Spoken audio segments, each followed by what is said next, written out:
Is it unbiblical to be an exclusively Asian American English-speaking church and not have active intentions to be reaching out to non-Asians? Good question.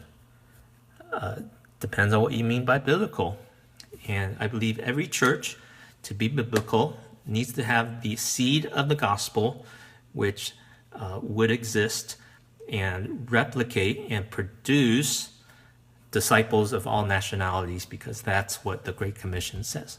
So if there's a way for this church that is Asian American and English speaking to fulfill that command of Christ in some way, then sure, it can be what it can be, but it must also do what God has called us to do. So I'm not sure a local church, I'm not sure what that would look like for a church to be mostly Asian American and English speaking and live out the other parts of the gospel to be actively demonstrating the gospel is for all people and making disciples of all nationalities.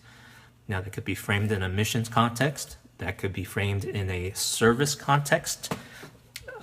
So the outreach and the disciple making may not happen immediately in the specific context of the church. For example, if you're in Asia, you're going to have mostly Asian, so it fits the context, the immediate context of the community, but yet the gospel also has this second part, this bifocal focus that you need to work on the local as well as you need to work on the global. So that's how I would respond to that and expand your thinking on how you can live out the gospel. Because here's the question.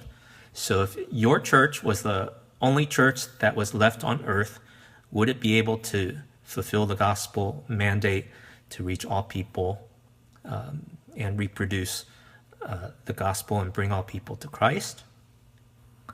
That's what every church needs to be about the gospel. The gospel is the seed that reproduces, and we need to demonstrate that.